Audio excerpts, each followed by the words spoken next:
From Los Angeles, California, we are the Mad Scientist Party Hour.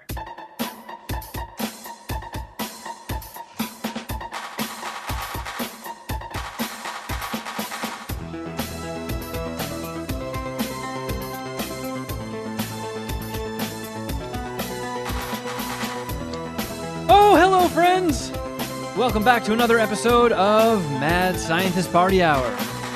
My name's Kevin Kraft, joined by a man with no pants or undies on, who's currently pistol whipping his boner. That's Jeff Clark. Hey, guys. Thanks for having me. And beaming to us from the Phantom Zone, the bearded Kryptonian booger eater known as Shuddy Boy. Yo. Rah, rah. That's right, friends. Big week. Big week as I feel my fucking glisten start. I'm going to be shiny as shit by the end of this episode. Do you for real believe that, or is this a big week? It's a big week. This is major. Lots of stuff to talk about, lots of movies to review. Still got more issues of my school newspaper to read through. I didn't know if you meant specifically about life or if you meant specifically about MSPH or just generally about life. But yeah, I agree. It is a major week. It's a big week in my life. America's on the comeback trail. We have a lot of cool shit starting to happen. Football's coming back. I don't know if I would say that we're heading in the right direction. Don't rain on my fucking parade, all right? I'm just happy that we're getting football back. It's my birthday this week. We have a lot to talk about, like you said on the podcast. Which day is your birthday? HBO shit out there. It's Wednesday. Well, happy pre-birthday, Jeff. Yeah, you're invited to come over Thursday. And you're what, 46? 34. Close, though, Getting there. Yeah, but this week actually could turn pretty horrible for me early. If the MSPH curse gets me in the ass, I could take a heavy, heavy loss today, Kevin. Heavy loss. You live life very loose, Jeff Clark. Yeah. Well, ever since I've been single, I've really just given a fuck less about sports, about losing money on sports. There you go. I'm up since being single, but whatever. It comes with a lot of headaches. Definitely my hair is, I'm losing my hair. I'm losing sleep. Is your hair falling out? Is it like one of those Lifetime movies? Like you're all stressed out in the shower, shampooing your hair, and you pull your hand away and there's a big chunk of hair in it. And you're like, I hope so. Oh, go back in. That bad. And then you're taking a handful of loose hair and just mashing it into your scalp, hoping that the strands will reattach themselves. It isn't that bad yet, but I will say I had to do some pretty heavy editing on a snack attack because there was a couple of times where it's like, whoa, wait a second. I don't want that angle of my head showing. Oh, shit. How much do you stand to, what kind of loss do you stand to take today? I could take, well, I'm up 250 already.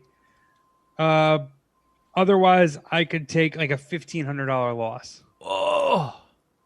Yeah. If OKC loses this game, I will lose 1,100. Oh, but the good news is I have a hot tip on this really cool looking opal.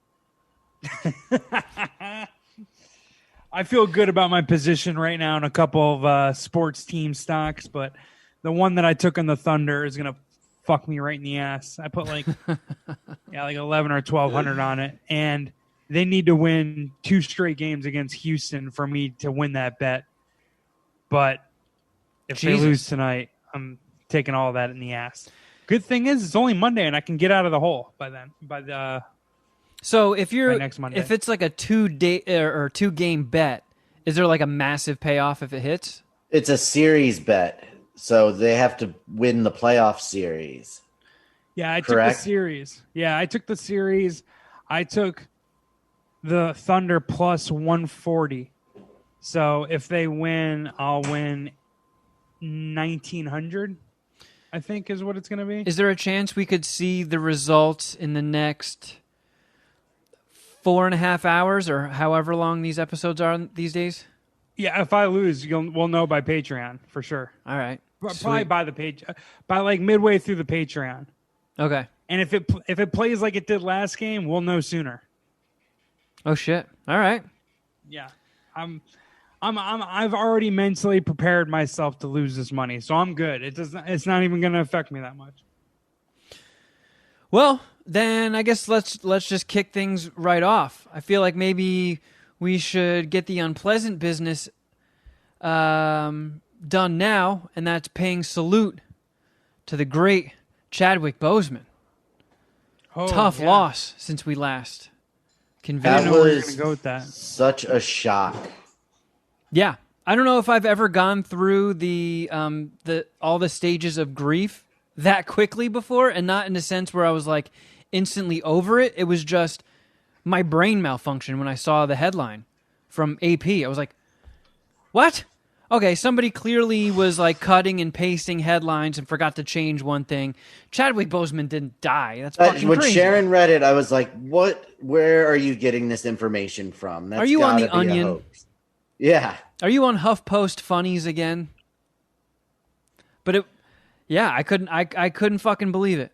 And I feel like, he had obviously been acting before the Marvel movies, but when he really jumped on the scene for most people was with Captain America Civil War, when they introduced Black Panther into the series. And holy shit. I mean, it's one of those things where like, some people just feel like they're born for the part. Like, could you imagine anybody being a better Captain America than Chris Evans? Like, could there be a better Joker than Heath Ledger? I know that one's kind of up for argument, but not for me. I mean, who could play Black Panther better than Chadwick Boseman? And to find out that, he got diagnosed in 2016, so who knows when they wrapped filming of Civil War, but just for as long as he's been on the nerd radar, he could have been fighting it this whole time. They said he slotted his movies in between. Like, his work schedule was worked around his surgery and chemo schedule. What's crazy to me is that he had cancer that long and no one I know knew about it. You didn't know about it, right? No, and it seems like something like that usually leaks. Always leaks. I saw James Gunn tweeting about it, and it seemed like he didn't even know, and he was an executive producer on Infinity War and Endgame. I mean, you got to imagine, the high-up suits at Marvel knew, because I'm pretty sure on like big budget movies, especially action movies, where the actor's doing a lot of physical work, you got to get tested, you got to get physicals. So I'm sure that they knew, but like, holy shit, to be as jacked as he was in Black Panther 2 years into stage 3 colon cancer. That's insane.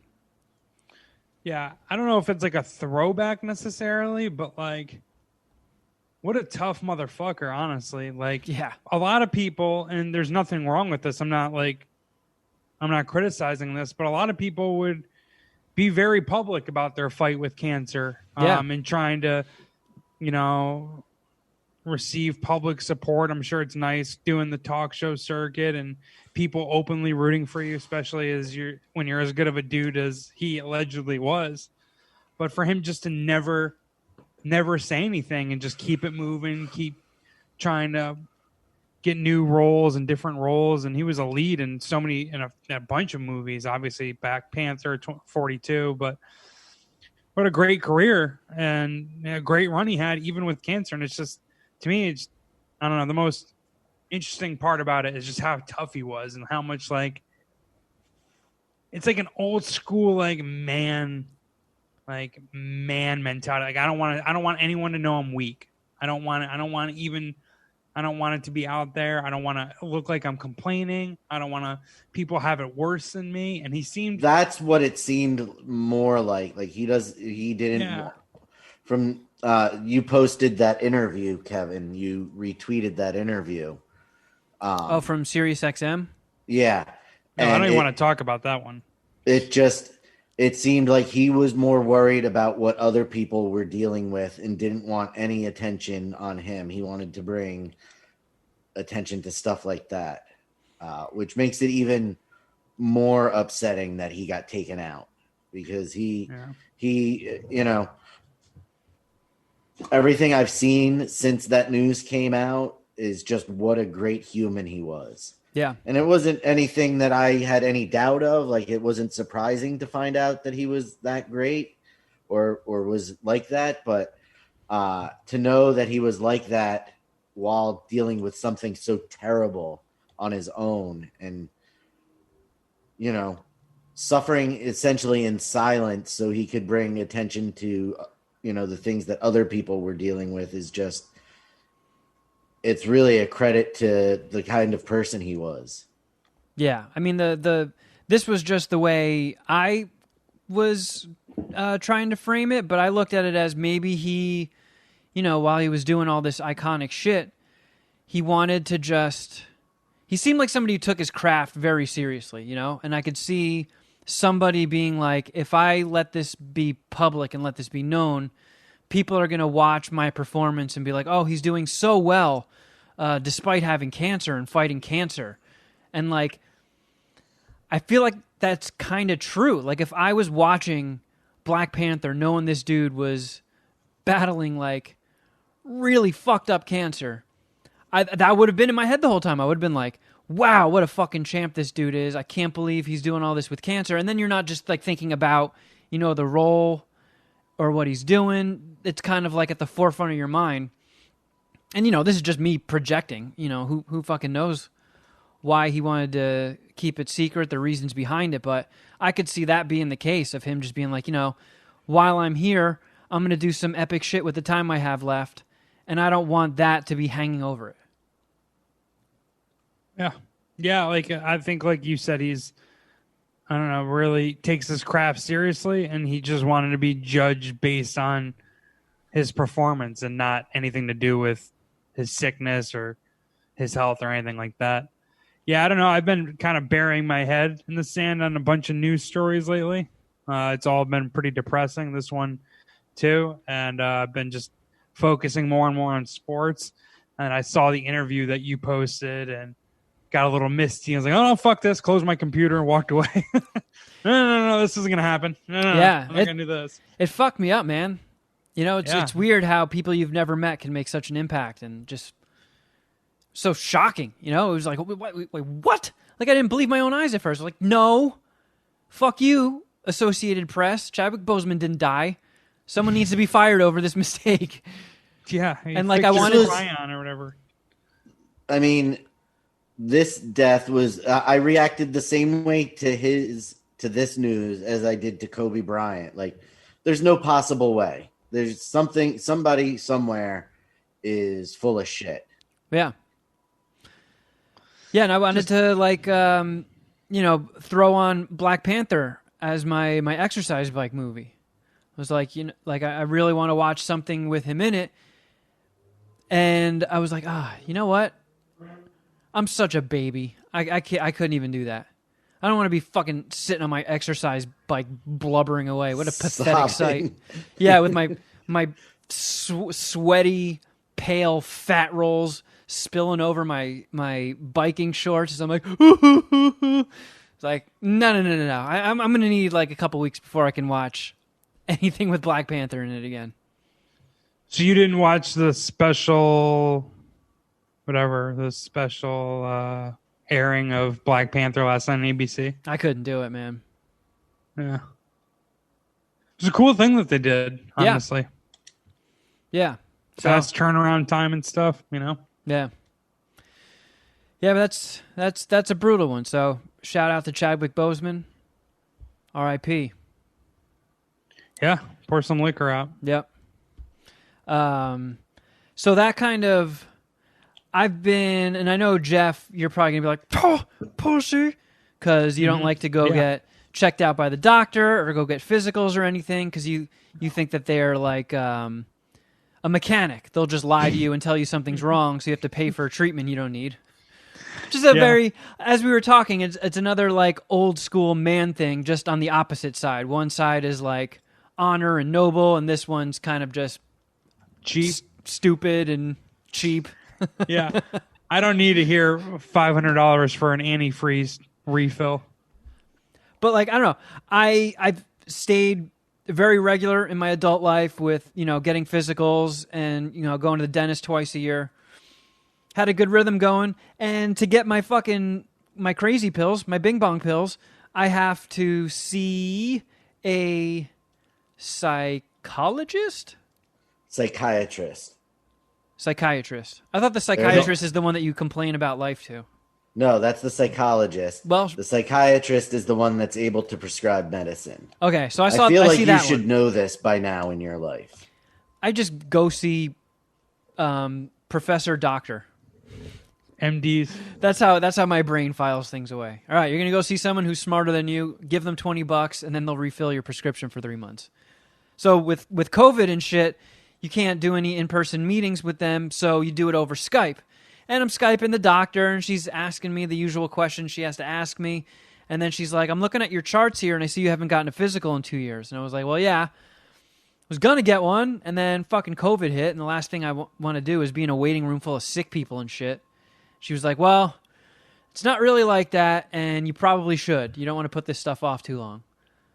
So that's kind of been weighing on me. And then with, seeing somebody who is fucking way fitter than me and probably lived a way healthier life than me get murked by colon cancer so young, that freaked me out because I'm a hypochondriac. So I tried to call and make an appointment, and they don't take calls on weekends. So I woke up this morning, and first thing I did was I called the general practitioner I go to try and schedule an appointment. And I was on hold for about 25 minutes. Fun. And got driven mad by the hold music. What was it? I'm guessing you recorded it by the way you're moving around. I did. I was also just wiping dust off my keyboard. Oh. That bums me out. But I did record it. Yeah. Let me see if I can find it real quick. So, I don't know. I probably put more stock into hold music than other people do. Anytime that there's something technically wrong at work, I have to call the help desk, and they're always busy, so I have to sit on hold. And their fucking hold music is like the part in the movie where a dog dies. It's the most miserable music you'll ever hear in your life. I don't understand how anybody's like, yes, this is the hold music we want to get for any place. Like, it's always fucking terrible. I feel like more and more places do like pop songs though as their hold music nowadays. I feel like the only bad hold music that I hear is if I ever have to call the bank. So that the stuff at work, I try to find a way because it also gets stuck in my fucking head, and that really bums me out. So then the rest of the day, I'm stuck with this hyper sad dead dog music looping in my fucking brain. It drives me nuts. Like the ending credits of the Incredible Hulk TV show? Yeah, pretty much. Yeah. It's actually very similar to that, but sadder. And it's like, why? Who chose this? Who was like, yes, I want all of my employees to be super fucking depressed. Full speed ahead with this sad shit. I hate it. So this I completely forgot about because it's been a while since I've called Cedars-Sinai. And their hold music fucking sucks, dude. It's like... I know. And this could just be like, wow, Kevin, thank you for going off on some fucking very uninteresting tangent. Yeah, apparently we don't have a lot to talk about this episode. Well, I wanted to see if you guys felt the same way, because this weird, like, fluty forest Jethro Tull fucking hippie bullshit. And it pisses me off. I hate it. Let me see if I can get this queued up here. Q-U-U-E. I got to play this the same way I do the IMD boner intro out of my Gmail. Okay, I think I got it. All of our patient service representatives are still working with Can you hear it? Very lowly. Oh shit. Yeah, it's pretty soft.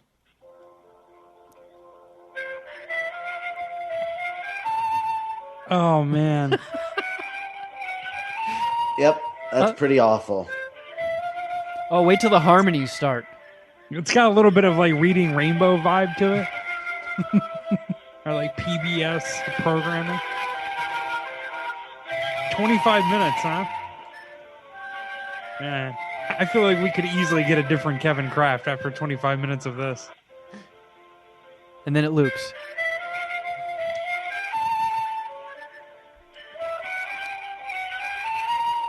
You guys enjoying yourselves? Probably as much as the Puminati. Yeah.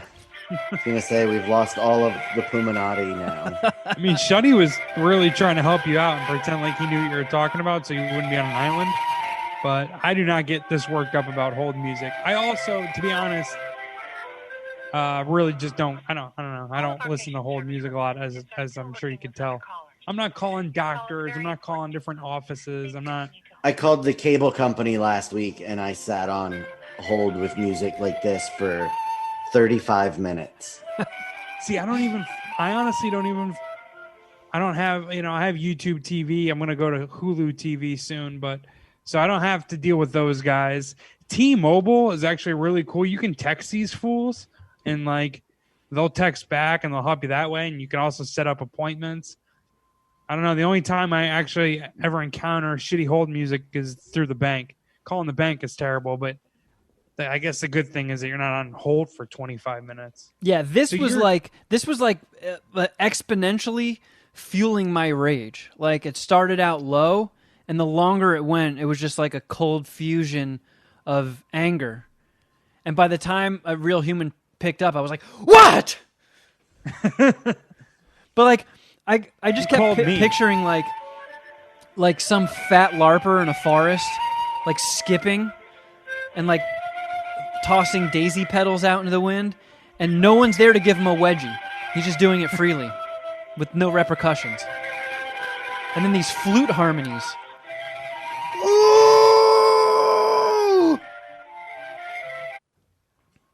Yeah, this is pretty unfun. Yeah. All right. Well, yeah, we can move on to something else. That was so okay. So, did you get your appointment made? Oh, was yeah. it at least? I did. At least. Yeah. So, my earliest appointment that I was able to make, the end of October. Jesus. This is just for a physical? Yeah. Now, were you able to get your Bing Bong pills without the physical? Or oh, yeah. Okay. That was just something that she suggested. She was like, and I feel like I'm such a fucking paranoid freak that like I always think every time I get a random pain somewhere that I don't know what the cause is, if I fucking slip and fall on my ass and my ass hurts, it's like, all right, well, that makes sense. But if I don't slip and fall and my ass hurts, it's like, oh, maybe I have butt cheek cancer. Not now. Don't joke about that.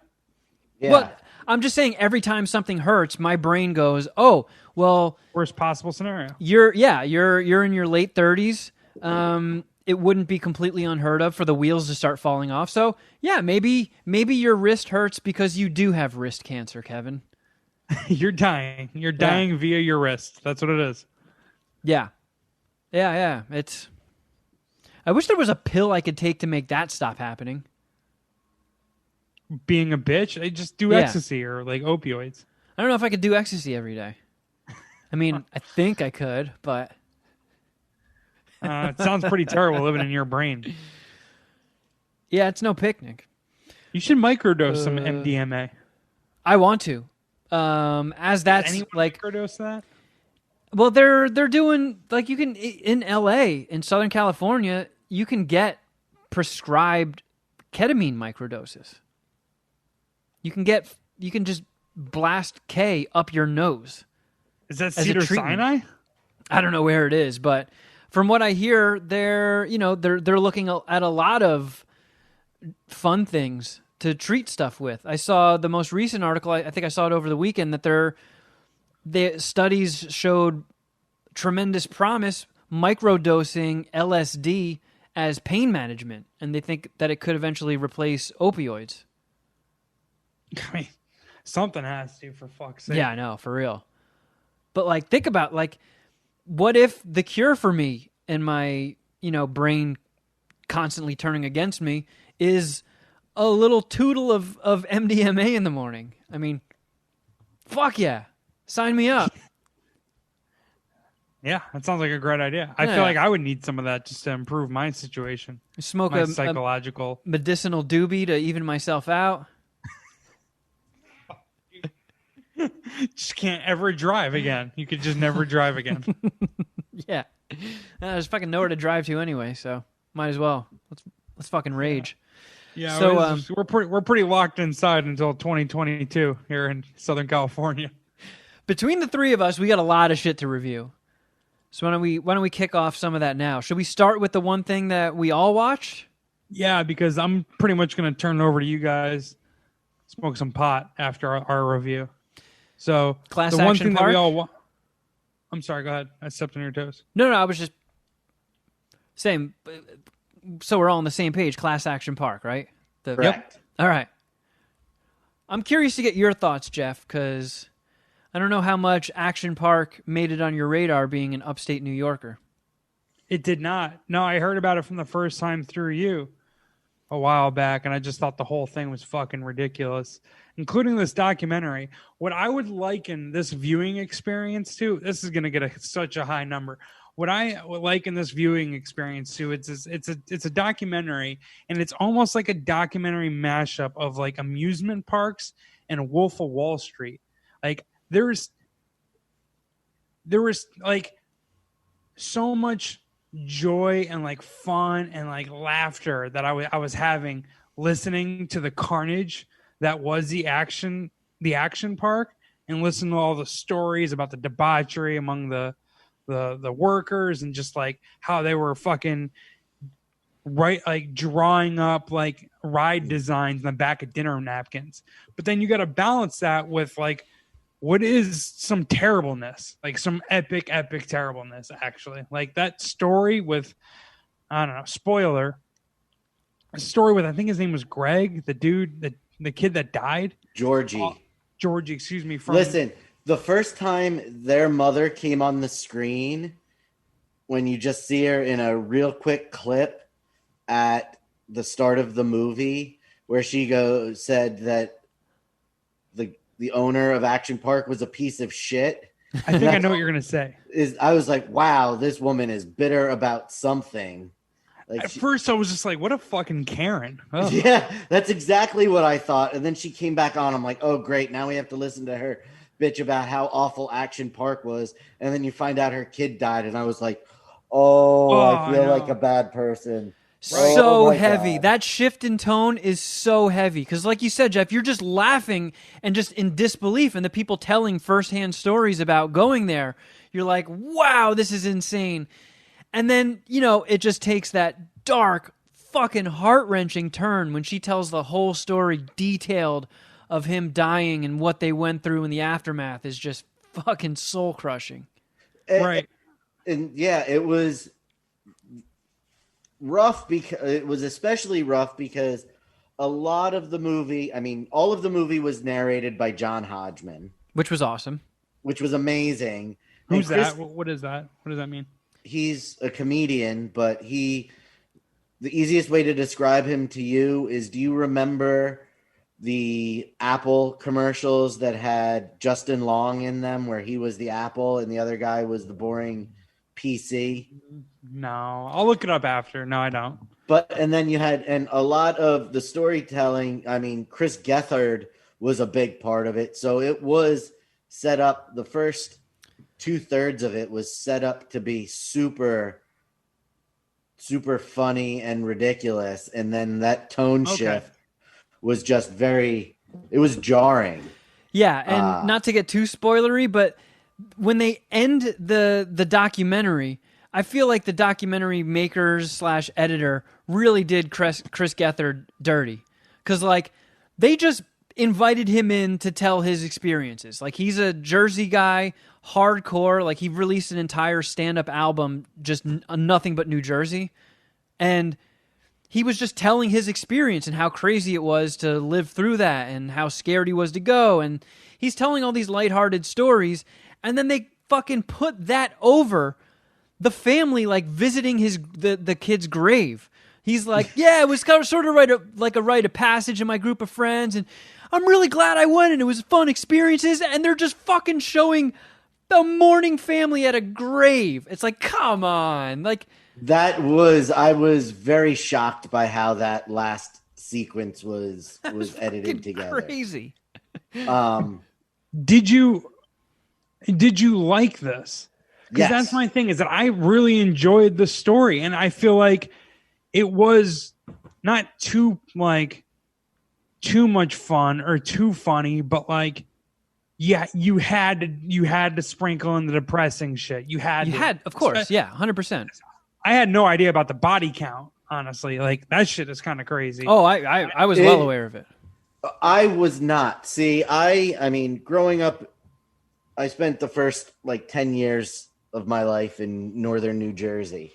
So I remember seeing the Action Park commercials, and this was, late 80s. So it had been around for a while. And I remember practically begging to go to Action Park. And my parents were always, basically their answer was, that's never going to happen. Because they knew the lore of it. Well, and I didn't at the time. I really didn't know how rough Action Park was until that Johnny Knoxville movie was coming out and stuff started being, that was getting press and they were talking about how bad Action Park was. Yeah. So it all makes sense to me why my parents were like, no, we are not going there. Yeah, just because the commercials were always awesome. Like the speedboats, the go-karts, the slide that shot you out 10 feet over the water. Like it all seemed to my little kid brain like the greatest place on earth. Oh yeah. Yeah. The commercials, which they show a lot of. So yeah, that's what I was getting to. Like, sorry, Kevin. The commercials did make it seem just like, Wonderland, and the way they describe it in the documentary was just like most of the people who were the authority there, the workers, were just the same as the clientele, just wild, fucked up kids, and it was a free-for-all.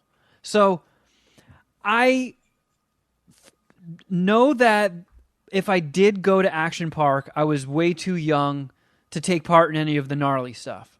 I do remember walking past the Cannonball Loop, which is, if you haven't seen it and don't know, they built a water slide that was basically a loop-de-loop. It was this massive downhill, completely 360-degree enclosure, just like a pipe. Really, really, really long, steep drop, and then a loop at the end, and then it just shot you out into water. So I remember seeing that and thinking, like, as a little kid, that's fucking terrifying. I want no part of that. And I after watching it, I reached out to my mom and my aunt, my aunt is basically like my big sister. And I know she went to Action Park for sure, like a bunch of times. And neither of them know 100% if I ever went, but they were both like, you had to have gone. You had to have. And I also remember when they started showing the wave pool, like memories flooded back. I was like, oh, I for sure was in the wave pool. I never went deep enough to the part where people were drowning. To the dead man zone? Yeah, I think what did they say? The wave pool killed like 3 or 4 people throughout its existence. Yeah. So I never...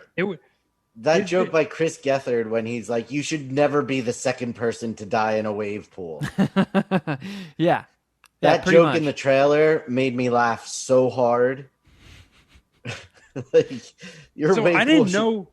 didn't know who that guy was, and maybe I missed his lower third in the beginning, or did they just show it at the end and that was the only time?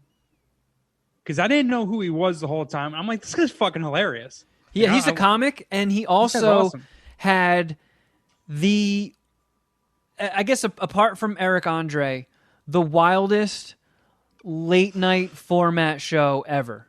Like, he wasn't as dirty and edgy as Eric Andre, but it was just bizarre. Like, they did an entire episode where there was a dumpster in the room, and he just fielded guesses on who or what was in the dumpster. And it turns out to be Paul Giamatti. He had Paul Giamatti in a dumpster for like an hour while people were just guessing. And somebody came so close to guessing Paul Giamatti, and they had a camera in the dumpster the whole time. And when the person got close to guessing him, he was like, and you see him react. But he would invite guests on, and they would fly drones around and just hitting targets and shit. It was it was like Pee-wee's Playhouse in a late night. It was really inventive and what happened? Fresh and interesting. It was buried on some weird channel. I think it might have been on True TV or something. Yeah, it was on True TV. But it was awesome. Fucking awesome. And if there's still anywhere you can watch those episodes, I highly recommend it because it was just super inventive. But back to the Class Action Park. So I got to talk with great in this. I got to talk with my mom and my aunt over Zoom yesterday. So I got some stories from them. My aunt went there on school trips. So a couple of the times she went to Action Park was a school trip from the Catholic school that I went to, which is fucking crazy. So clean this up a little bit for me, but I get the vibe that New Jersey's a little bit of Northeast Florida, especially in the 80s, and we've done this over the years, and you know how much I just absolutely love ripping on Jersey. Every time I've been to New Jersey, I've had a fucking awesome time. Every single time. New Jersey fucks. New Jersey fucks. New Jersey fucks, dude. Dude, honestly, the crazy one of the craziest days I had in my college life was my college career or whatever, was my second day in school.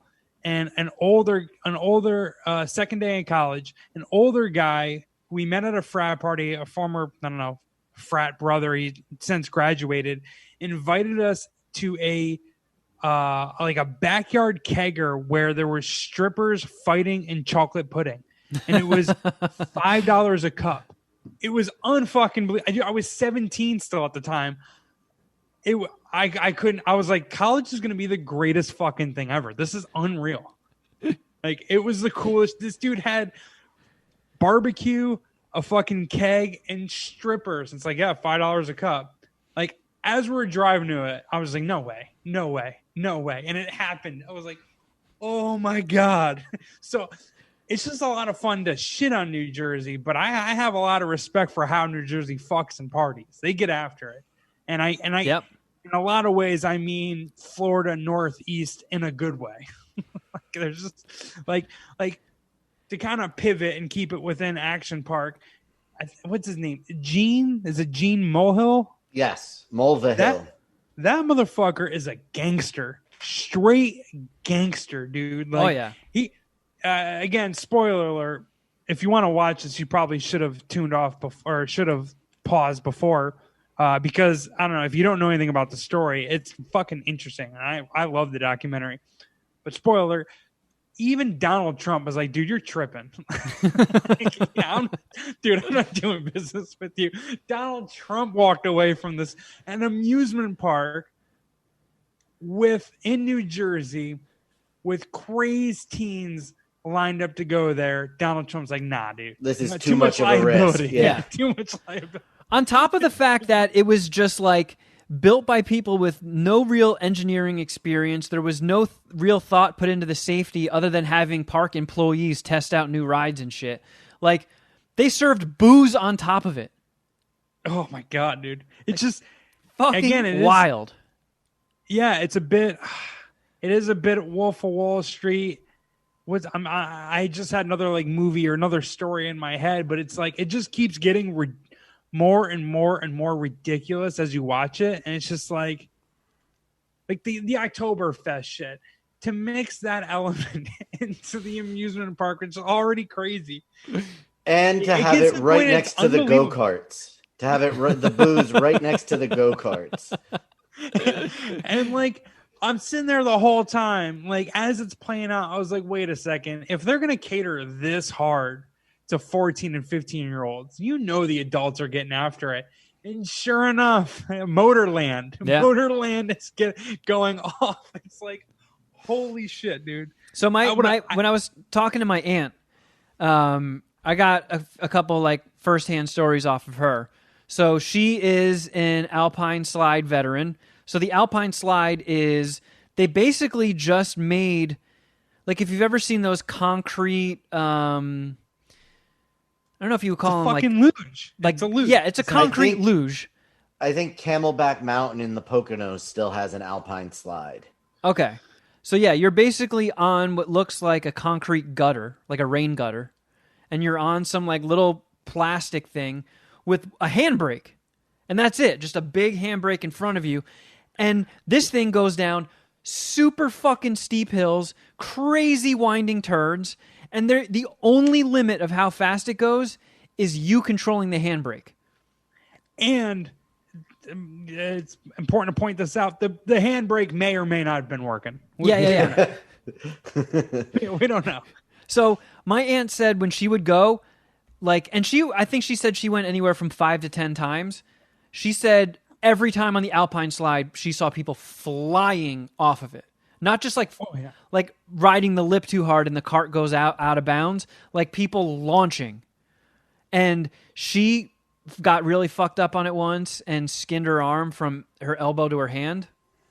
And I was like, what? I was going to say, they said in the documentary, 5 to 10 people per day would get hurt on the Alpine, have really gnarly spills on the Alpine slide. Oh, and I did, for people that have watched the documentary, I did ask her if she went to the infirmary and got sprayed with the mystery spray. And she said she didn't.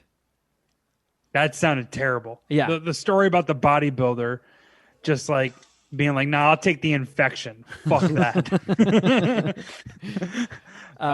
She also said that the Tarzan swing was as excruciating as they described it. Like, she didn't know like water could be that cold without turning into ice.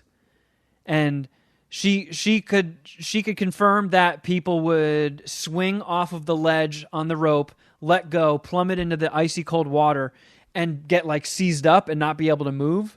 And people would have to go save them because it was so cold it like shocked them out of knowing how to swim.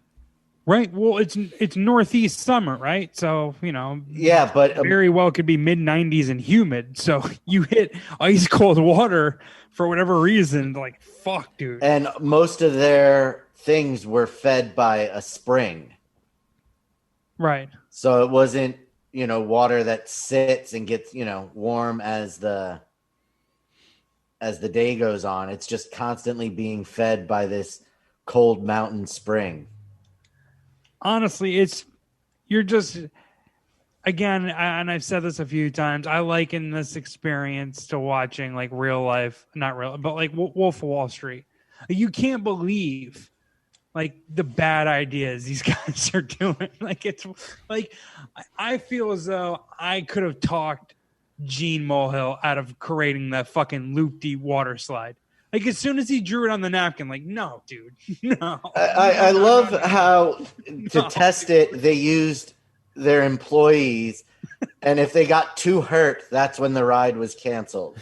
Straight up, Uncle Gene offered us $100 to go down this fucking loop. Yo, dude, I would have cut him off. Like, that's the other thing is like, who are these guys that he got to work for him? Like, teenagers, dumb teenagers. Okay, so I was a little confused. Yeah, fucking Jersey kids. I understand the park attendants were mostly teenagers, but were the people that were creating like everyone. So the people who were all right. So I thought no, he said he just went to like a couple local engineers once he drew up the thing, and guys who were like pipe fitters just fitted the pipes together. Yeah, but he used local engineers. Like local yeah, engineers. But they also said that as soon as construction was started, he would scrap the plans and start tinkering. So the plans could have been written by somebody who knew what they were doing, but as soon as that first hole was dug, Uncle Gene was there changing shit around. Like the funniest, one of the craziest things was that ball that was on the track. That was the man in ball. Oh yeah, that's the one that never even made it to.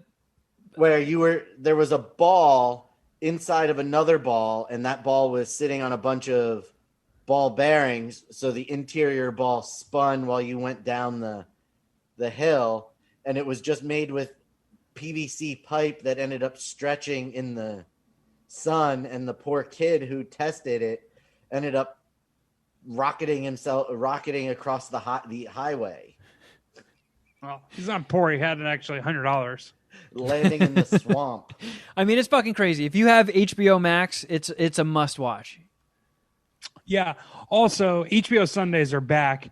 I'm just going to put this out there. I am catching up on The Vow, which is that documentary about the sex cult that is literally in my neighborhood. Like, the sex cult headquarters. There's like 3 bases. I'm pretty sure one is in London.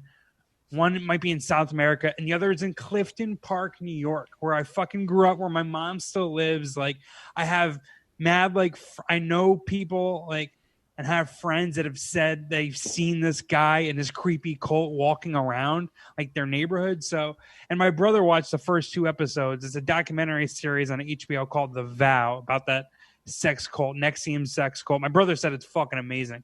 So I'm going to check that out. If you guys are at all interested, I'm going to be reviewing that over the next couple weeks. So, sorry, I just wanted to throw that out there before we wrap up the class action park. So how many Gene Mullahilla ills dicks are you sucking? A 4.75. I loved it. I loved every second of it. What a fucking show. Or movie, whatever. The only 2 issues I took with it were I didn't like how they did Chris Gethard dirty at the very end. And I didn't like the animation stuff they used to tell some of the stories. I feel like I would have rather have just looked at the person who was talking than see those like $5 animation things that they put together. I like the layers of storytelling they had. I'll give them that. I hear what you're saying too, though. But yeah, I give it 4.25 dicks. I thought it kicked ass. I'm at 4.25 as well. Yeah, solid. Man, I feel like the humming. Do you guys hear that humming noise? That zzz. Nope. Fuck, it's freaking me out. And I really hope it's not on the recording and only in my headphones, but I guess we'll see. Did you guys also watch Bill and Ted Face the Music? We watched it last night. No, I'm out on the reviews at this point. What did you think, Shuddy? I enjoyed it. But as a whole, it was lackluster. I agree. I feel like it was weird seeing Keanu Reeves without a beard. I know. I feel like it's like, oh, there are cracks in the armor of Keanu Reeves. He is looking a little old when he doesn't have that beard. Yeah. There were parts that were really enjoyable, and then there were parts that I was like, ugh, like groany. I did not particularly care for the girl who played Ted's daughter. Really? Oh, I liked her. She is in a show on Netflix called Atypical, and she's pretty annoying on that. And I just thought she was exceptionally annoying. The girl who played Bill's daughter was good. Not to get too spoilery, I was not a big fan of the ending. I thought that was a letdown. I mean, I just feel because all right. I saw both Bill and Ted movies in the theater when I was a kid. I remember loving them. I've maybe seen each one once after the theater, and I haven't seen them in decades. Oh, I watch them regularly. Okay, so I feel like Bill and Ted should be something that's like a huge part of my childhood, but it's really just a couple movies I saw once or twice, even though I remember really liking them. And I think I read some Bill and Ted comics when I was a little kid. Same here. I just want to jump in on that, honestly, and I've only seen it like maybe once in parts of it. I have no Bill and Ted takes. Let's just put it this way: I was not itching for another Bill and Ted movie. So when I saw that one was coming, I was like, okay, all right, I'll check that out when it comes out. And I was a little underwhelmed as well. I know Bill and Ted, like, they look kind of stonery, but Keanu Reeves said in an interview recently that, like, no, they're just kind of dopey. That Bill and Ted don't smoke weed, so they're not stoners. They're just dopey valley boys who like rock and metal, which is cool. I'm into that, but I just feel like the movie just didn't really like. All right, well, what was the point of that? Did we really need that? I got a question. It wasn't all that funny. Is there a rated R version of Bill and Ted that kills it? You know what I mean? Like if they make that movie, if they make that movie rated R, and made him more like Beavis and Butthead. Yeah, and like I don't know, got edgy. Is there a possibility that can be good, or do you think those characters just lack chemistry and it's just not that funny? Ultimately? No. I don't think that's the case. I think if you did that, that's kind of like that's who Bill and Ted are. You know, they're kid friendly. They're kind of fuck ups, but not for their own fault. Like they mean well. They have a positive message. They're two positive guys. They don't cuss a lot.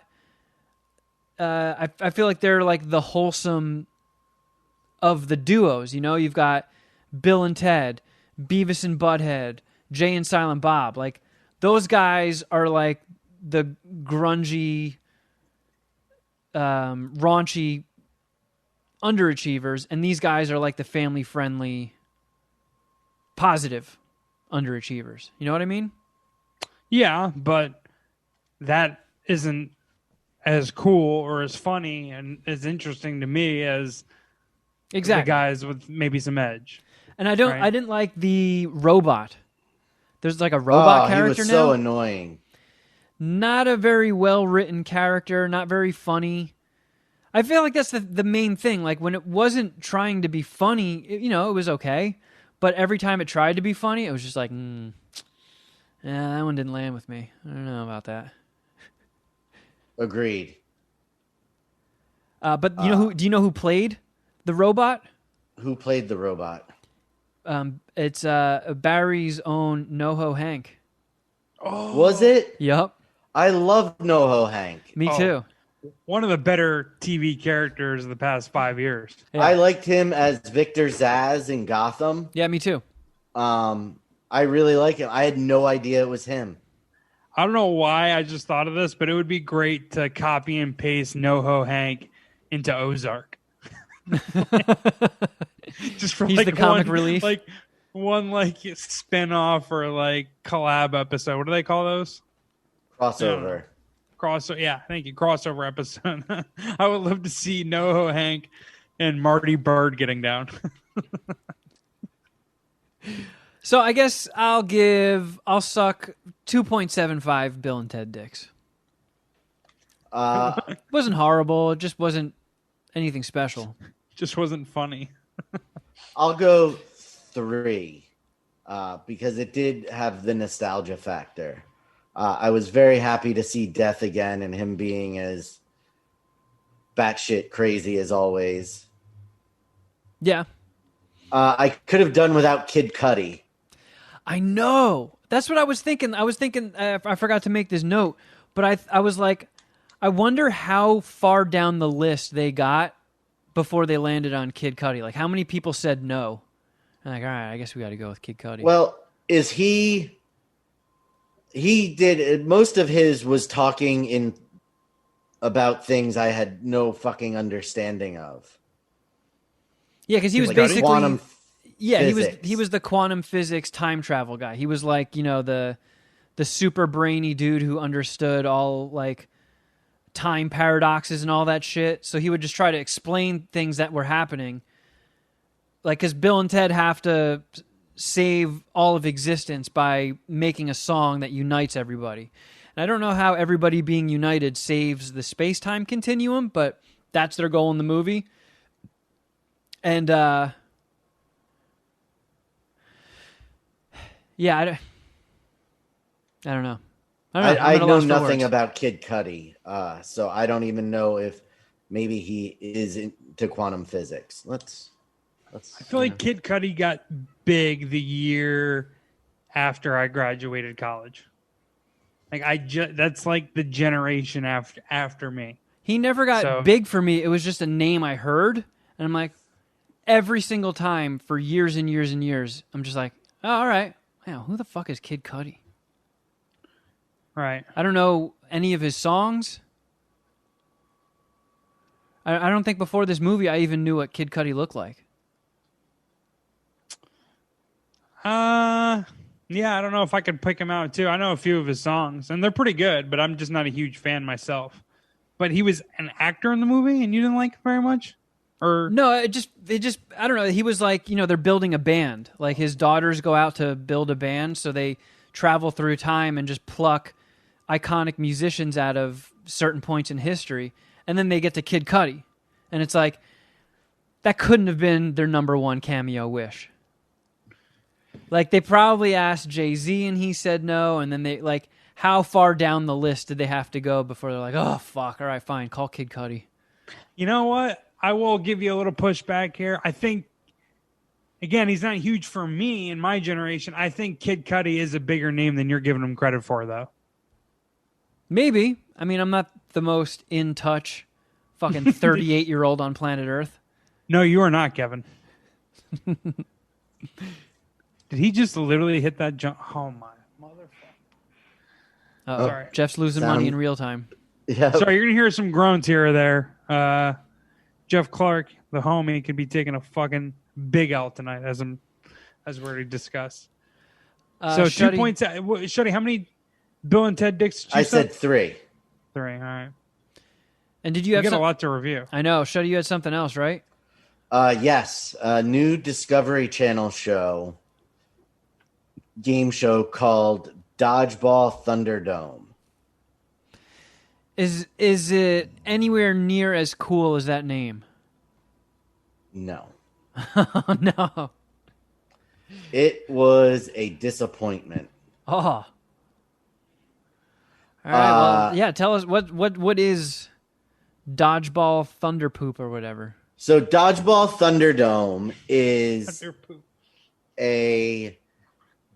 it's basically like a Wipeout type show, but you're having dodgeballs thrown or shot at you while you're running the obstacles.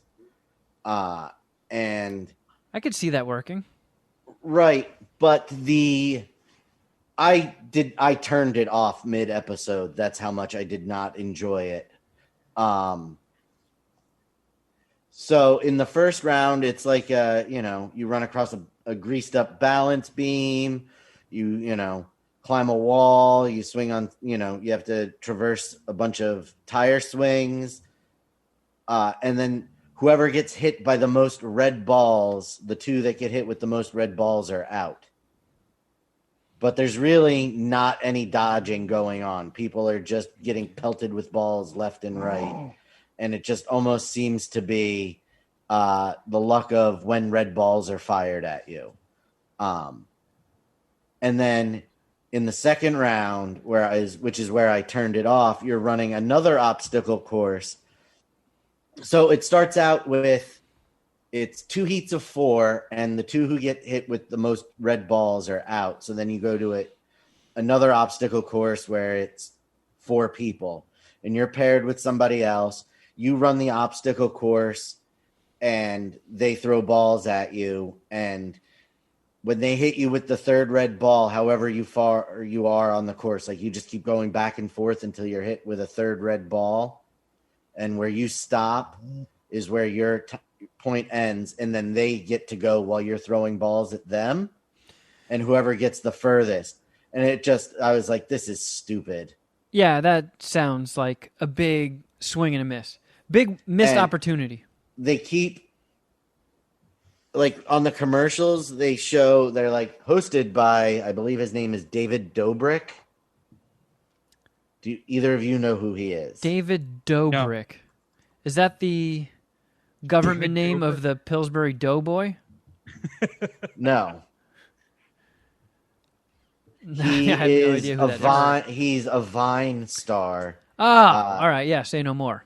that then yeah. became a YouTube personality, and a football player that I've never heard of, or I probably have heard of him, but not enough that he's any kind of name to be on a TV show. Do you know who Andrew Hawkins is, Jeff? No, never heard of him. Yeah, he played for the Browns and the Patriots. Was he an offensive lineman? No, he's a wide receiver. Nope. Never heard of him. And it's just fucking corny as hell. So corny. The dialogue is ridiculous. It's not good. I'm going to Google what channel is this on?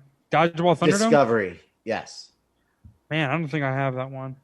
Maybe I do, actually. How did they get on your radar?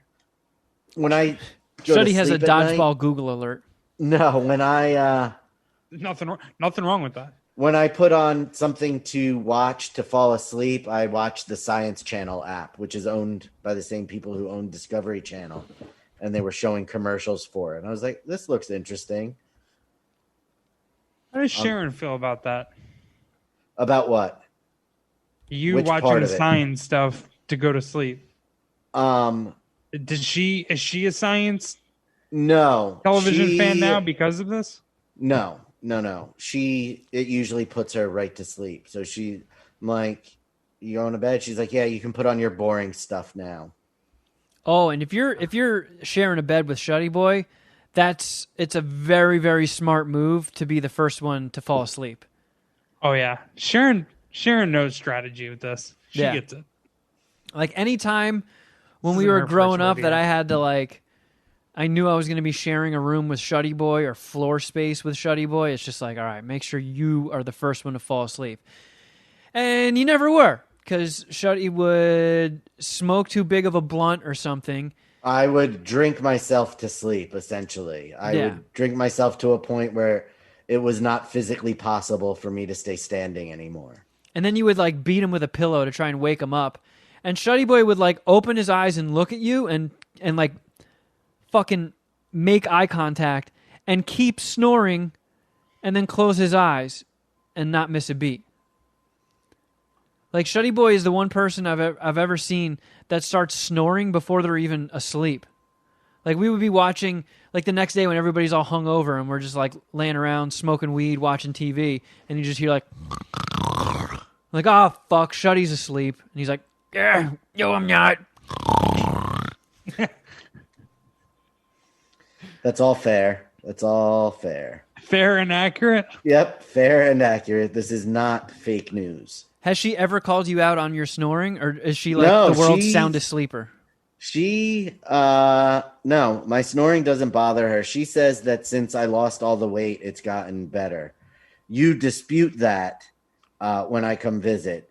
But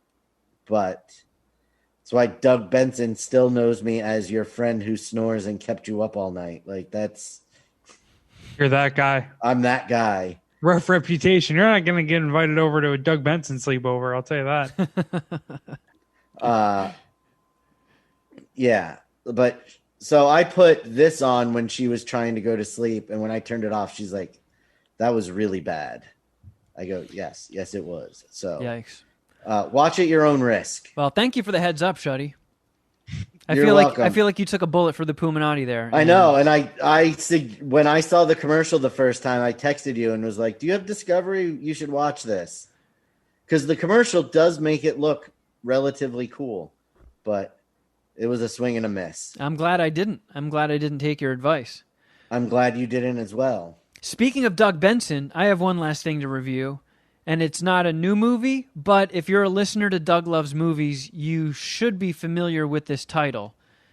It's an Ethan Hawke movie called Predestination. Have you ever heard this mentioned, Shuddy?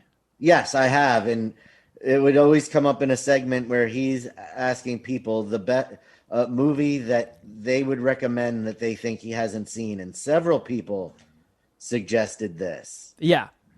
So Finally, I was like, you know what? Now that I'm on this kick of like watching lots of movies and going on the exercise bike and shit, I'm going for it. I'm gonna. Cause that's also been another running gag. Is people have been. It's probably over a year at this point that it's been like a running theme on Doug Loves Movies, but he still has yet to watch it. So it comes up. I think it even came up in like the last month on the show, Predestination, and people are always telling me to watch it, and I just haven't gotten around to it. He's been kicking that can down the road for over a year. So I watched it, and I tagged Doug Benson in my posts about it. And I tweeted him my review.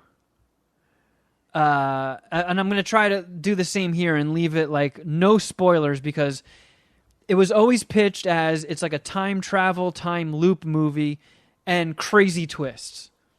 So I watched it expecting like I don't know why I was picturing Equilibrium in my brain. I was thinking it was just going to be a big action movie with like lots of gun battles and shit. Not Is that the the one case. with Christian Bale? Yeah, Okay. which is a sick movie. I was expecting that. This is more of a drama. It's weird. So like there's a little bit of actiony stuff. It sets up the main plot, and then it's just most of the movie is a flashback sequence with Ethan Hawke being a bartender and a patron telling their story to him. So it's like this long backstory, probably like 45 minutes of it. Then it kind of catches up a little bit, and then it ends. It's maybe, I'm trying to think. I don't even know if you could consider it slightly an action movie. It's pretty much just a drama with the theme of an action movie. But it is, I don't know if I've ever seen a movie with weirder twists. Just the more it unravels and reveals, the weirder you're like, oh no. No, that can't be. Oh wow, they went there. Whoa, they went there. And then it ends and you're just like, that fucking broke my Sounds brain. like Action Park with Ethan Hawke. It wasn't like a great movie, but if you're a movie dork and you want to see something really, really different and a theme that once it's all played out and you just try to sum it up in one sentence, you're like, how the fuck did anybody sign off on such an out there premise? It's so weird. But it was cool. I dug it. I think I gave it 3.5 dicks. So I tweeted that at Doug. He was like, all right. He tweeted back. He's like, your review is the hanging point on whether I watch this movie or not, whether I finally pull the trigger.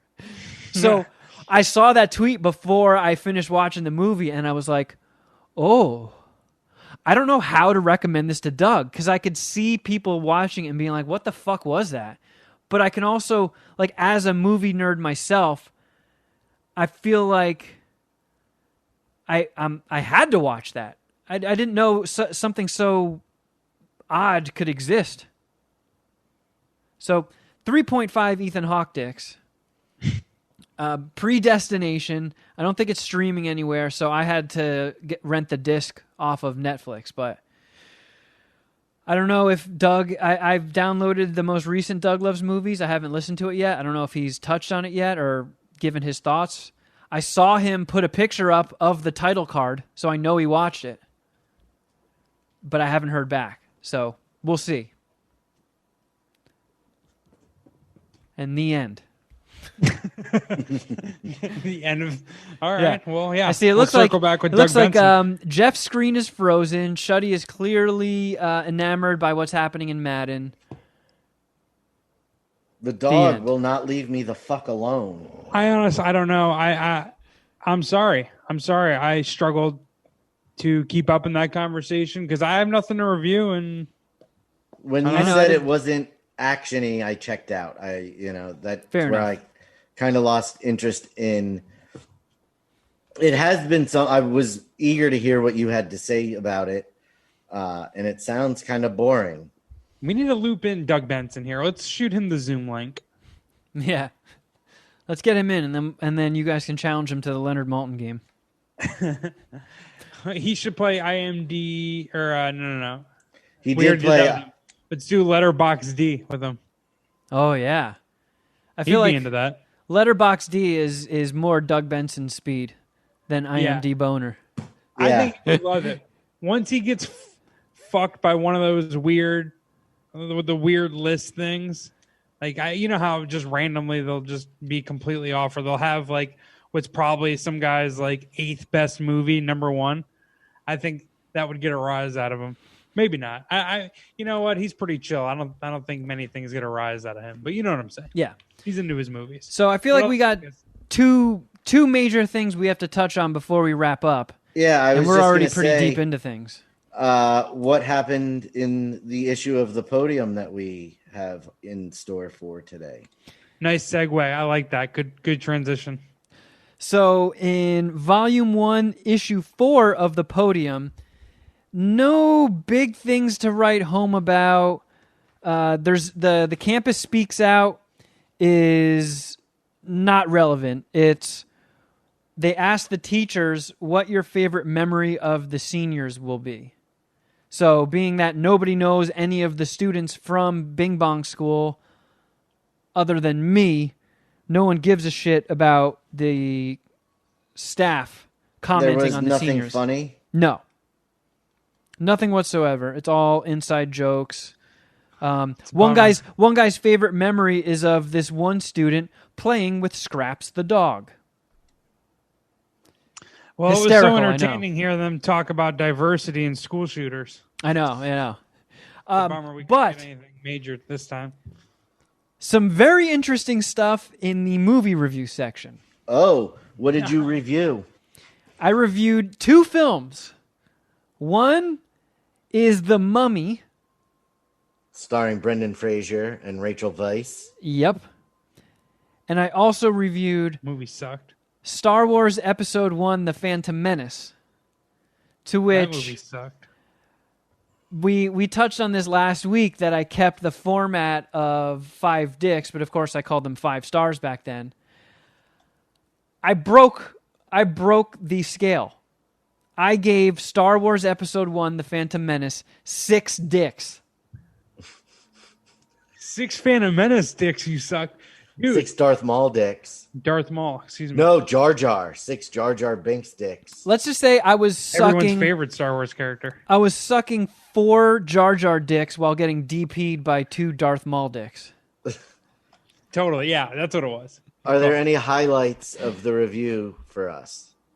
It's just fucking embarrassing. Yeah, that's Wait. why it would be for us, not for you. Isn't that... Oh, Jesus. What's happening to your mic, Jeff? Oh, whatever you did, you just broke your mic. Great. I didn't do anything. You're knocking the cord out, I think. Ah, Jesus Christ. Mute yourself. Man, blowing my ears out. So, like, my buddies and I were just so jacked for a new Star Wars movie. And we were kids. I mean, we were like 16, 17, but still technically kids, I guess. And when that, how into Star Wars were you when that came out? Very much so. You were? Yeah. And I was fully into the hype. I was to the point where my stepdad, when he was going through the attic and finding all of this shit, before he found the school newspapers, he texted me a picture of a huge, like, plastic tub filled with shit. And it was Pepsi cans, empty Pepsi cans that featured the Star Wars Episode 1 Phantom Menace characters on them. I saved all these fucking empty Pepsi cans with, like, Obi-Wan and Qui-Gon and Jar Jar and Taco Bell toys. I went fucking nuts leading up to this movie, and I think it was just so overhyped, and I was blown away by the Darth Maul lightsaber battle. I think I was too stupid, and my brain hadn't fully formed yet to see how annoying Jar Jar was. I didn't see Phantom Menace for the steaming pile of shit that it was. Neither did I. Remember enjoying Jar Jar. Yeah, me too. The first time I saw it. You guys are fanboys, huh? No, I am not a big Star Wars fan. Like, I like them, they're good, but I don't have any they don't have a spot in my real big spot in my childhood where they're anything nostalgic for me in any way. They're just a set of movies. Man, this review is so fucking embarrassing. Like, I hope that this is the only copy of this in existence, and I'm going to burn it. Don't do that. I'm not. But, okay, you want to... Come on. You want to hear how fucking overhyped this shit was? This is the first paragraph. The wait is finally over, and my God, was it ever worth the wait? I can honestly say that was the best 2 hours and 13 minutes I've ever spent in my life. Oh my God.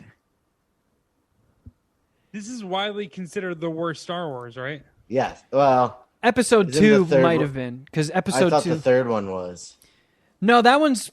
Some people regard as like the saving grace of it, because it was like the edgiest one, and it got dark, and it ended with a lot of action and like, you know, that super long lightsaber battle, which was pretty dope. Episode 2, I think people might hate the most just because of how uneventful and boring. It's basically just young Anakin and Padme being, I love you more, Schmoopy. No, I love you, Schmoopy. Oh, but you're the schmoopiest schmoop to ever schmoop. Oh, you just made my schmoop. Oh. Bringing back bad memories for Shuddy, I can tell. We'll move on. Yeah. We have a very strict no talking schmoopy policy. I'm leaving you on that schmoopy island by yourself. So I keep going on with Phantom Menace lived up to the hype. It was a truly amazing movie, and I can't wait to see it. Oh, I must have already seen it twice by now. A third and fourth and fifth time. I can't say enough good things about it. My God. I must have been getting some fucking good weed back then. And I actually did. So me and my buddy, who was like my other, like the other person who loved Star Wars as much as I did, I think we saw it 6 or 7 times in the theater while we were at school. Like every weekend we were like, oh, there's a movie trip. Let's go see Phantom Menace again. Where did you find time to see another movie to review? I don't know. Did The Mummy and Phantom Menace come out like very close to each other? Because I feel like sometimes I just reviewed movies I had seen. Let me look it up. Because I think The Mummy Returns is the one that came out when we were out of high school. So 1999. So yes, same year. Okay. So I gave The Mummy 3.5 dicks.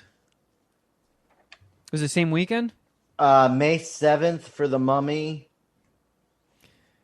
What do you think if you had to revisit that and do these reviews this weekend or this week? What do you think you would rescore it as? Phantom Menace? May 19th. So The Mummy came out first. That's why you saw it. Okay. What's the adjusted score? Of Phantom Menace? against inflation. The Star Wars one and Mummy. What would be the 2020 scores? I think the last time I watched Phantom Menace was 3 years ago. And I would say objectively, it does get a really bad rap because Jar Jar is annoying. The special effects do look kind of dated. And it was just like brightly pastel colored. Like all the fake environments they made just seemed like so cartoony. But, I mean, maybe 2.25 dicks. That lightsaber fight with Darth Maul is fucking awesome. There's no denying that. It was so cool. Some of the pod racing stuff, kind of neat. Sure, okay. Did it go on 45 minutes too long, the pod race? Yeah, maybe. But there were some salvageable moments in there. Mummy. But yeah, still not good. Mummy. I don't know what the... this is the first paragraph. Of all the infamous monsters, vampires, werewolves, zombies, mummies are probably the least scary of them all. But the mummy did a pretty good job of scaring me. It wasn't the actual mummy that was scary, just him getting your soul for eternity and the extreme amount of power he had. So I was scared of the mummy stealing my soul. That's understandable. The acting was so-so, but the special effects and action made up for it. The computer-generated mummies and cities were a pretty breathtaking sight. The images were very impressive. The action sequences were very intense. There were some intense sword fights throughout the movie. The amount of blood and gore surprised me. What else? I had a good time watching this movie, and the acting wasn't all that bad, but it could have been better. I give this movie 3.5 dicks. There you go. So I guess we should wrap up and do the horoscopes, which, if I do say so myself, I feel like this might be where I started to find my stride with these. All right, give me Virgo first. It's my birthday this week. Come on. Okay. Virgo. Oh, okay. So do you remember the one where you won $1 million? And then the IRS took everything but like $16? Yeah. So this one says, remember the $999,984.33 that the IRS stole from you? Well, they're sending it back to you. They felt so bad about ripping you off that they decided they've stolen enough and it's time to give. That and the threatening letters motivated them a bit. So I guess I wrote threatening letters to the IRS on your behalf and got you your $1 million back. And on behalf of all Virgos, thank you, Kevin. I also didn't end this with any sort of caveat saying, and give me my cut. It's just, you're getting it. I don't have my hand out or anything. This is just, you did this for the love of the game. Yeah, you were being altruistic. And your lucky numbers are 15.67. So I'm guessing that's the original amount of money that the IRS gave you. F2 and 4th. Those are your lucky numbers. Fourth, yeah. F2 Okay. also. Hopefully the fourth quarter comes into handy for me. Shuddy's Capricorn. So It says, generosity pays off. Sign a waiver that will make your body scientific property when you die so you can come back as a robot or something like that. You won't need it. Share. You could be state-of-the-art technology. Pretty cool, huh? Not really. I don't want my body dissected when I die. Oh, I'm donating well. my body to science. That's what my, not to, be morbid, but when my grandmother passed away, that's what they did with her body, and that's what is going to happen to my grandfather's when it's his time. Yeah, that's all my grandparents. That's family tradition. We give it up to science. Keeping the species moving, baby. Here you go, science. Maybe you could figure out what the fuck was wrong with me. But just make sure it stays in America. I want to be studied in America. Here's Pisces. This one sounds like it was written by Jeff. Smile more often. Yeah. Your teeth show how bright your personality is, but brush on a regular basis. You don't want people to think you have a green or yellow personality. That's just plain disgusting. If your personality turns out to be orange, seek help. If your personality turns out to be purple, stay away from anyone under Aries. So I guess we should jump to Aries next, which says, beware the color purple. This month, purple symbolizes danger. If someone offers you something purple, just say no. Don't wear purple. Don't eat anything purple. And don't buy anything purple. Trust me, keep away from purple. Lucky numbers, 11, 80, 32, none of which are purple.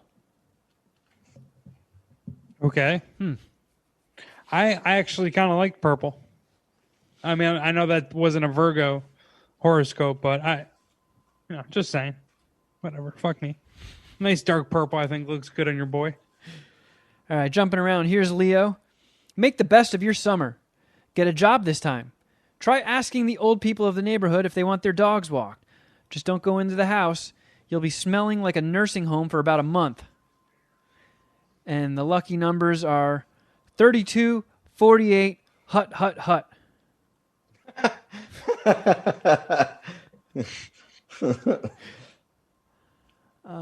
Okay, Taurus. Since it's the end of the school year, you'll want to leave a big impression. I'm not talking about putting your hiney in wet cement. I'm talking about leaving your mark. I'm not talking about the relationship between a dog and a fire extinguisher. I'm talking about making people aware of your existence. I'm not talking about turning yourself into a statue. I don't even know what I'm talking about. Lucky numbers, 13, 21, 44. All right, let's see if there's any other good ones in here. Gemini, this was their birthday month. Take your skills to the next level. It's time to make your move.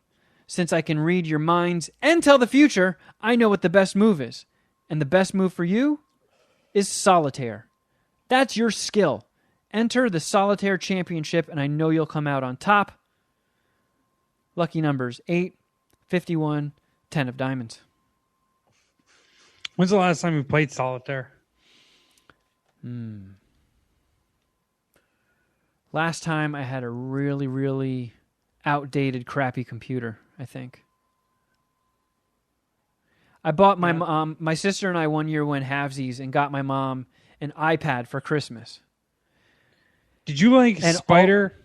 All she did, we just got her like a $500 solitaire machine. All she does on her iPad is play solitaire. I was like, wow, what a fucking waste. You know, that's how I get down to with like the mobile games and shit. It's just like, that's what I would do. I would download the crossword and solitaire. That's how I'd get down. I feel like you're more of a Spider solitaire guy. What? I feel like you're more of a Spider solitaire guy. Ever play Spider Oh, solitaire? no, I didn't get that. No. All right, never mind. I was like, you know Too what? much solitaire talk. I'm sorry. Yeah. This isn't necessary. I don't know if any of these are worth revisiting. Yeah, that one's not very funny. Yeah, maybe I was wrong. Maybe this isn't where they started to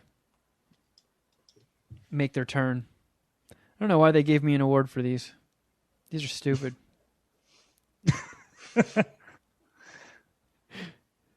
How many awards were given out? Do you remember?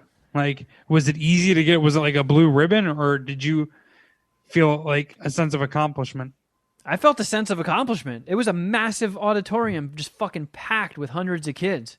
And they just went through like each thing, like sports column, every different thing that the newspaper offered, there was an award for it. And I somehow maybe we were the only school that had horoscopes in their school paper. Maybe I just won by default and didn't know it. Because it wasn't like the Oscars. They're like, and the award for best horoscopes go to Dan Fogelfart from PooFL Elementary. You do the Michael Keaton. Fuck yeah. Fuck yeah. I don't know. Hopefully things will pick up with next week's edition.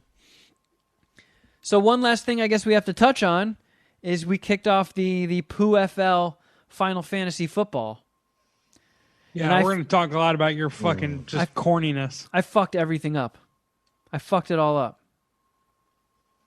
What's most troubling, hey, mistakes happen.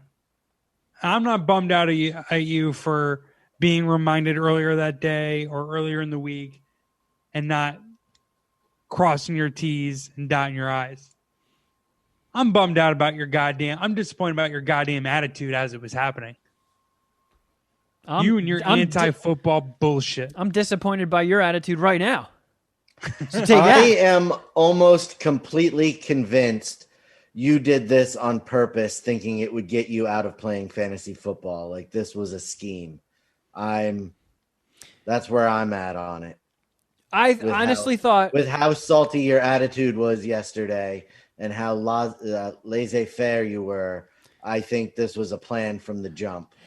It was. I was pissed. I was more pissed that it doesn't seem like the problem that bit me on the ass was all that obscure of a problem, and that there's no like fail-safe built into it to like nudge somebody through. I found that kind of annoying. So basically, what happened was I don't know how long we've been doing Final Fantasy football on the podcast for, but this is the 4th year. So the other years, when we signed up, it was like auto-saved. So it's like I don't even follow football while Final Fantasy football is happening. I just open the page and spend 10 minutes just cycling people in and out. Like if somebody's not playing that week or whatever, I'll put in a player who is playing that week. And that's the extent of my involvement with it. And then a whole year would go by and it's like, oh yeah, I forgot we do Final Fantasy Football. And I'll go to that website and my shit was just auto-saved. So this was the first year we've started doing it since I got rid of that computer that it was all on. So I just assumed that there would be like a link to go to our PooFL page and I could just like reset it. But I didn't know what email address I had used to sign up because I hadn't checked it in 4 years. Turns out it was my Riotcast account, which, if you've been keeping up with our saga, Riotcast no longer exists, and the people that run the laugh button nuked our Riotcast accounts. So I kept trying to sign in, and I kept getting like invalid combination, invalid password, invalid username, and I was like, well, what fucking email address is it?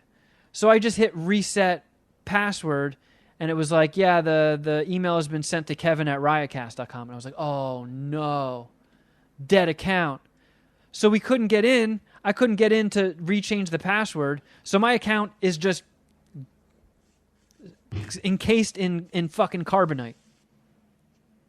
Neutered. That would have been an issue had we not started the draft. Not waited until the last minute to sign in, and we could have added you. Did you get in today with our back door? Did you get in the back door? But what back door? I sent you an invite to your current email address to be a co-manager of that team. Didn't you send that while we were doing it? Yes. And it didn't work? Because the draft was going on. Oh. You couldn't do it mid-draft. Well, in that case, no, I haven't. But I thought there would be a way that, like, because, sometimes email accounts, people use their work emails. And a lot of companies, if, let's say, you get fucking fired abruptly, a lot of times they nuke your account instantly, like right when you're fired. So I can't be the only person who had an email account be nuked since last season. But you're probably... Kevin, this is simple. The problem is you didn't do it in enough time where you could have known, and we could have just changed the ownership of the team from the Riotcast account to your personal email address. You just didn't sign up in enough time, or didn't log in enough time to figure it out. It's not any more complicated than that. When the draft started, we couldn't stop the draft and switch this around. That was the issue. But I didn't know that it was going to be that much of a clusterfuck, and I didn't know that Final Fantasy Football had such unflinching bitch-ass rules. Like, it's our league, and we're not allowed to pause things. It's just weird. Well, we did pause it for quite some time, trying to troubleshoot this for you. The problem is that once it starts, because we're doing an online draft, it starts automatically. Like, if we were doing an offline draft wherein I just want me or Dom just manually enter who everybody picks, it would not have been an issue at all. Bottom line is that this is perfectly Kevin Kraft fuckery. Okay, yeah, you crafted all over us. From the guy who misses 80% of, like, hey, we're doing this at this time. But I'm not the issue in this particular case. Yeah, this one time. All right, fair enough. But we are talking about this one time. Don't fucking deflect here, pussy. Or we could talk about how just today you were like, "Oh, I'm going to be late for the podcast." I said 5 or 10 minutes because I was eating dinner. That's not the biggest. You send that once a month, pussy. I'm about to use poor language, and YouTube's not ready for that. Unbelievable. Hey, you're on the hook for the fucking entry fee. And yeah, I know. This is that fun yearly thing that gets to waste time I don't have and take my money. The fucked up part is he's gotten his team has the best grade out of all the teams. Right, because the website picked it. Yeah, I had to set my shit on auto draft because we couldn't get in. My account is fucking dead. So not only that, I'm not going to be able to alter my lineup throughout the season. So my shit is just, that's my team. You can alter your lineup. Yeah, why would you? What are you? You're because I can't log in.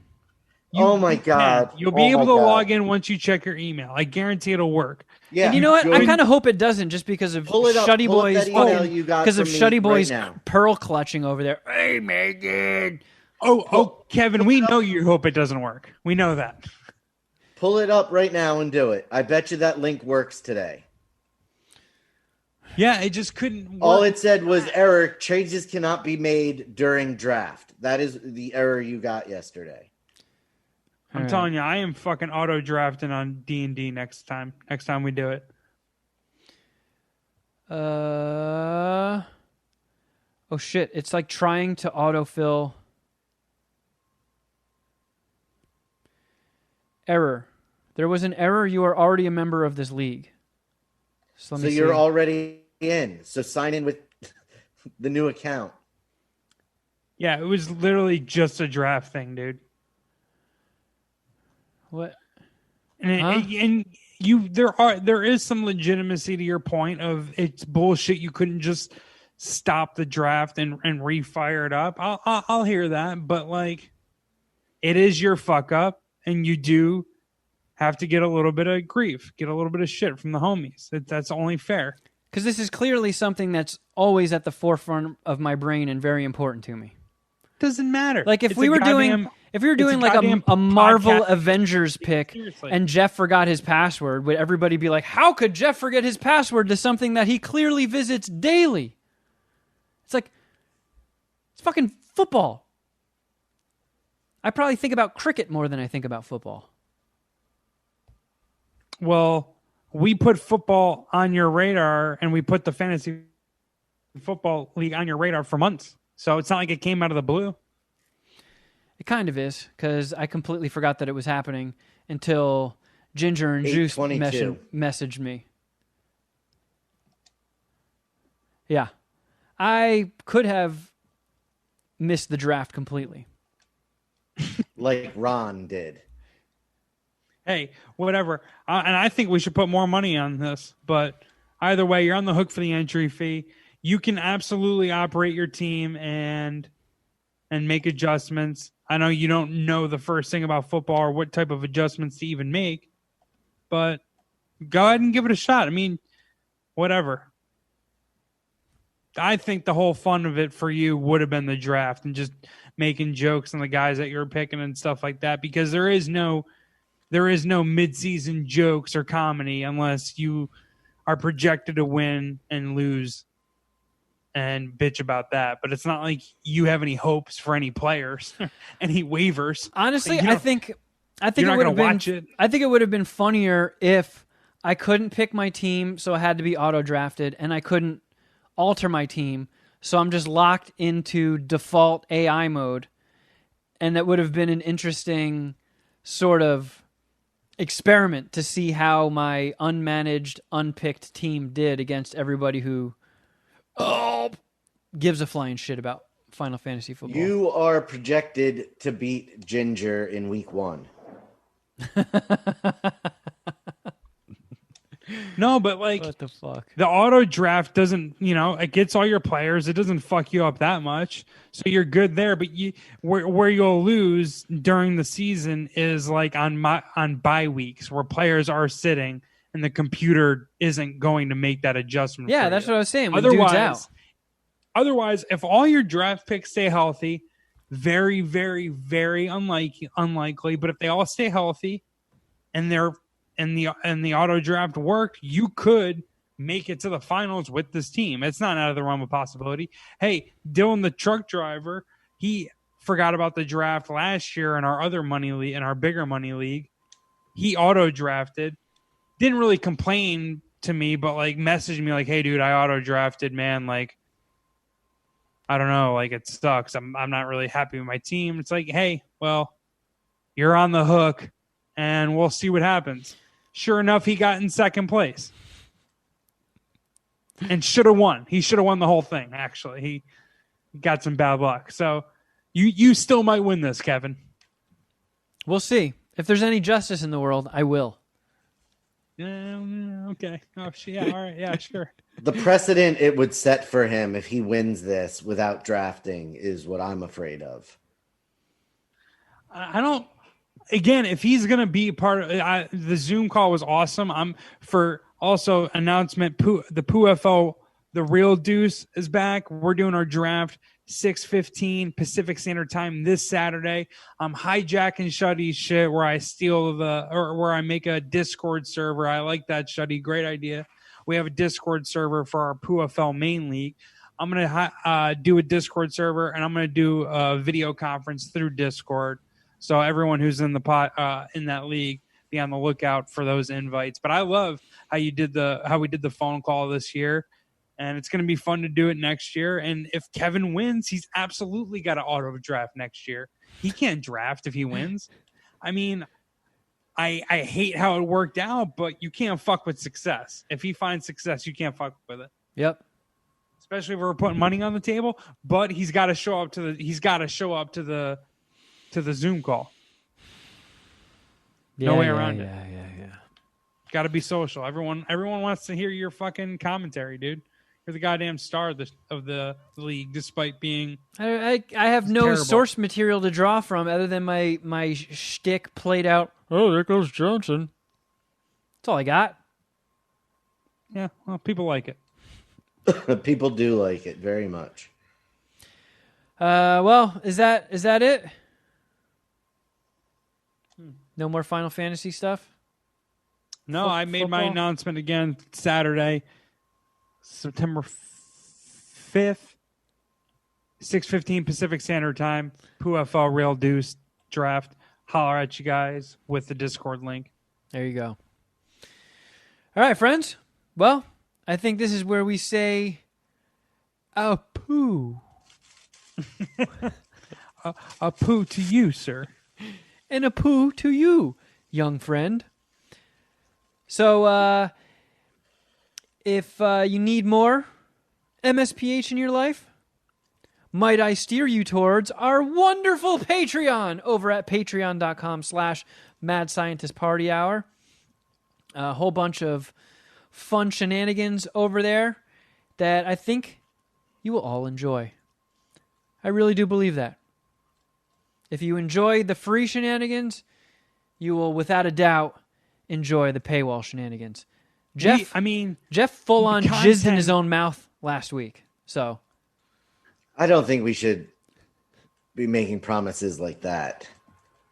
The content that we pump out on Patreon is pretty fucking sick, though. Between the Discord channels, between the videos we're all doing, the extra episodes, and if you haven't subscribed yet and are thinking about it, you're going to get how many years of Patreon episodes? Like a whole catalog worth of shit, and us riffing and about nonsensical news stories that don't need to be topical to laugh at. So check it out. And you know what? Sure. Now that I'm thinking of it, after I just made that joke about how last week you jizzed in your own mouth, I think on one Patreon episode I did tell a story about how I accidentally gave myself a facial. So yeah. Talk about self-fulfilling prophecies.